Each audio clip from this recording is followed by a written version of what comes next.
इसी चीज की बात कर रहा था। देखो मार्केट ऊपर गया, 30% का लेवल ब्रेकआउट हुआ, 50% पे आ गया। बहुत सिंपल सा इसने ट्रेड दिया और इस पॉइंट पे मार्केट थोड़ा कंफ्यूज होगा। मैं बार बार बोल रहा हूँ इस पॉइंट पे मार्केट थोड़ा कंफ्यूज होगा क्योंकि ये 50% है। अगर मैं टाइम फ्रेम थोड़ा छोटा करूँ, टाइम फ्रेम थोड़ा छोटा करके दिखाता हूँ। देखो क्या मस्त इसने टारगेट दिया, ब्रेकआउट पॉइंट पे ट्रेड और टारगेट देखो 1:4 का टारगेट दिया। बहुत सिंपली एनालिसिस चला गया।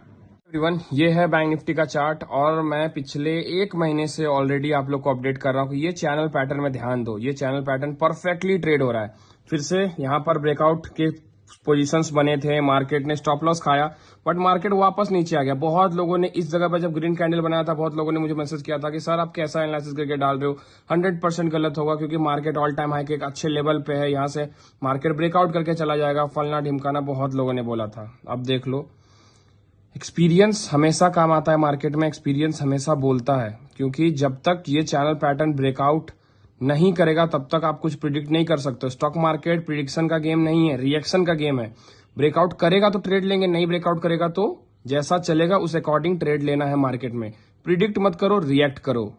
एक स्टॉक है जिसपे मैंने बहुत दिनों से नजर बनाए रखा है और 2-3 बार आप लोग को अपडेट भी किया और अच्छे खासे प्रॉफिट भी इसने बना के दिया है। नाम है आनंद राठी, जो है 1 डे टाइम फ्रेम पे, ठीक है, और बहुत अच्छे तरीके से ट्रेड हो रहा है। अगर आप रिपीटेटिव प्राइजेक्शन देखोगे तो इसमें फॉर्मेशन है जो ऑलरेडी मैंने कोर्स में बताया हुआ है कि रिपीटेटिव प्राइजेक्शन को ट्रेड कैसे करना है। मार्केट ऊपर जा रहा है साइडवेज, ऊपर जा रहा है फिर से साइडवेज, फिर ऊपर जा रहा है फिर से साइडवेज, और अभी मार्केट जाके एक पुल बैक लेके फिर मार्केट ऊपर जा रहा है। 2 बार मार्केट ने ये रिपीट किया, हो सकता है मार्केट 2 बार ये रिपीट करे। तो अपॉर्चुनिटी का वेट करो, जैसे ही अपॉर्चुनिटी फॉर्मेशन हो तुरंत मार्केट में एंट्री कर सकते हो। क्योंकि लास्ट टाइम देखोगे यहां पर मार्केट साइडवेज हुआ था, एक ब्रेकआउट हुआ, वापस घुस गया। सेम चीज यहां पर हुआ, मार्केट साइडवेज हुआ, ब्रेकआउट हुआ, वापस घुस गया। तो थोड़ा ध्यान देना इस स्टॉक को। लॉन्ग टर्म में मुझे लगता है अच्छे खासे आपको प्रॉफिट बना के देगा, चाहे आप इंट्राडे में सेल कर रहे हो या लॉन्ग टर्म में बाय कर रहे हो। निफ्टी के बारे में एक इंपॉर्टेंट अपडेट करता हूं। ये है बैंक निफ्टी का 1 डे टाइम फ्रेम का चार्ट और ये है चैनल पैटर्न जो फिलहाल मैं ट्रेड कर रहा हूं पिछले कुछ दिनों या पिछले कुछ महीनों में, ठीक है। अगर मार्केट कल को ये चैनल पैटर्न को ब्रेकआउट करता है ना, तो लोग पूछते हैं मेरा पहला टारगेट क्या होगा। मेरा सबसे पहला टारगेट होगा ये 200 मूविंग एवरेज। अगर मार्केट में मान लो न्यूज बहुत खराब हो जाता है तो ये 200 मूविंग एवरेज जो है ना, ये बहुत ही ज्यादा इंपॉर्टेंट है। क्योंकि मार्केट जब जब इस पे आता है, देखो यहाँ पर भी 2 बार आया, मार्केट ऊपर चला गया। और 200 मूविंग बहुत इंपॉर्टेंट होता है किसी भी स्टॉक या किसी भी चीज के लिए। यहाँ पर भी देखोगे 200 मूविंग एवरेज से ब्रेकआउट किया, सस्टेन नहीं किया, वापस मार्केट ऊपर चला गया। और अगर पुराना डेटा भी टेस्ट करोगे तो मार्केट जब जब 200 मूविंग एवरेज पे आया है, मार्केट ने अच्छा खासा रिटर्न दिया है अपर साइड पे, चाहे वो कोविड का टाइम हो या चाहे कोई भी टाइम हो। तो फिलहाल मैं वही वेट कर रहा हूं क्योंकि मार्केट 200 मूविंग एवरेज के पास ऑलरेडी आ चुका है और मार्केट में हो सकता है थोड़ा बहुत गलत न्यूज हो। अगर ब्रेकआउट होता है तब यहां तक का टारगेट रखूंगा, वरना वापस तो मार्केट ऊपर जाएगा ही धीरे धीरे। तो फिर धीरे धीरे पोजीशन बनाते रहेंगे। निफ्टी के बारे में एक इंपॉर्टेंट अपडेट करता हूं। ये है बैंक निफ्टी का 1 डे टाइम फ्रेम का चार्ट और ये है चैनल पैटर्न जो फिलहाल मैं ट्रेड कर रहा हूं पिछले कुछ दिनों या पिछले कुछ महीनों में, ठीक है।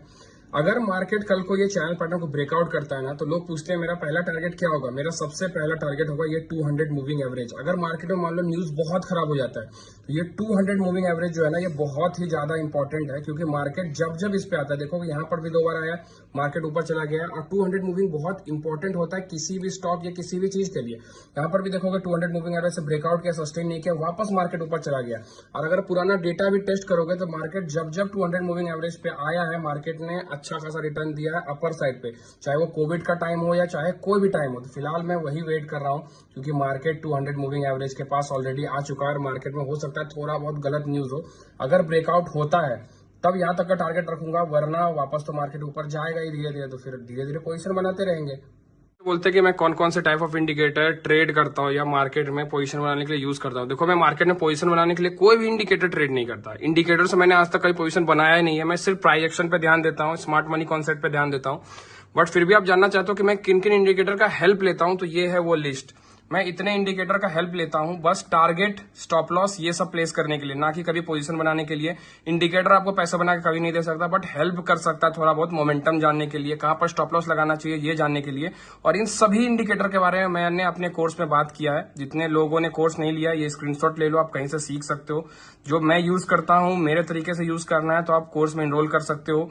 फिलहाल डिस्काउंट उसमें नहीं है, डिस्काउंट अभी फिलहाल आने वाला भी नहीं है। और जितने लोगों ने लिया हुआ है ऑलरेडी कोर्स, ध्यान से देखना सारे इंडिकेटर्स को कि मैं कैसे यूज करता हूं। गलती से भी पोजीशन बनाने के लिए यूज मत करना, स्टॉप लॉस एंड टारगेट के लिए ही यूज करना। करता हूँ या मार्केट में पोजीशन बनाने के लिए यूज करता हूँ। देखो मैं मार्केट में पोजीशन बनाने के लिए कोई भी इंडिकेटर ट्रेड नहीं करता। इंडिकेटर से मैंने आज तक कोई पोजीशन बनाया ही नहीं है। मैं सिर्फ प्राइस एक्शन पे ध्यान देता हूँ, स्मार्ट मनी कॉन्सेप्ट पे ध्यान देता हूँ। बट फिर भी आप जानना चाहते हो कि मैं किन किन इंडिकेटर का हेल्प लेता हूँ, तो ये है वो लिस्ट। मैं इतने इंडिकेटर का हेल्प लेता हूं बस टारगेट, स्टॉप लॉस ये सब प्लेस करने के लिए, ना कि कभी पोजीशन बनाने के लिए। इंडिकेटर आपको पैसा बना के कभी नहीं दे सकता, बट हेल्प कर सकता है थोड़ा बहुत मोमेंटम जानने के लिए, कहां पर स्टॉप लॉस लगाना चाहिए ये जानने के लिए। और इन सभी इंडिकेटर के बारे में मैंने अपने कोर्स में बात किया है। जितने लोगों ने कोर्स नहीं लिया ये स्क्रीनशॉट ले लो, आप कहीं से सीख सकते हो। जो मैं यूज करता हूँ मेरे तरीके से यूज करना है तो आप कोर्स में एनरोल कर सकते हो। फिलहाल डिस्काउंट उसमें नहीं है, डिस्काउंट अभी फिलहाल आने वाला भी नहीं है। और जितने लोगों ने लिया हुआ है ऑलरेडी कोर्स, ध्यान से देखना सारे इंडिकेटर्स को कि मैं कैसे यूज करता हूं। गलती से भी पोजीशन बनाने के लिए यूज मत करना, स्टॉप लॉस एंड टारगेट के लिए ही यूज करना। बोलते हैं कि मैं कौन कौन से टाइप ऑफ इंडिकेटर ट्रेड करता हूं या मार्केट में पोजीशन बनाने के लिए यूज करता हूं। देखो मैं मार्केट में पोजीशन बनाने के लिए कोई भी इंडिकेटर ट्रेड नहीं करता। इंडिकेटर से मैंने आज तक कोई पोजीशन बनाया ही नहीं है। मैं सिर्फ प्राइस एक्शन पे ध्यान देता हूँ, स्मार्ट मनी कॉन्सेप्ट पे ध्यान देता हूँ।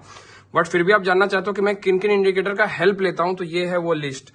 मैं इतने इंडिकेटर का हेल्प लेता हूं बस टारगेट, स्टॉप लॉस ये सब प्लेस करने के लिए, ना कि कभी पोजीशन बनाने के लिए। इंडिकेटर आपको पैसा बना के कभी नहीं दे सकता, बट हेल्प कर सकता है थोड़ा बहुत मोमेंटम जानने के लिए, कहां पर स्टॉप लॉस लगाना चाहिए ये जानने के लिए। और इन सभी इंडिकेटर के बारे में मैंने अपने कोर्स में बात किया है। जितने लोगों ने कोर्स नहीं लिया ये स्क्रीनशॉट ले लो, आप कहीं से सीख सकते हो। जो मैं यूज करता हूँ मेरे तरीके से यूज करना है तो आप कोर्स में एनरोल कर सकते हो। फिलहाल डिस्काउंट उसमें नहीं है, डिस्काउंट अभी फिलहाल आने वाला भी नहीं है। और जितने लोगों ने लिया हुआ है ऑलरेडी कोर्स, ध्यान से देखना सारे इंडिकेटर्स को कि मैं कैसे यूज करता हूं। गलती से भी पोजीशन बनाने के लिए यूज मत करना, स्टॉप लॉस एंड टारगेट के लिए ही यूज करना।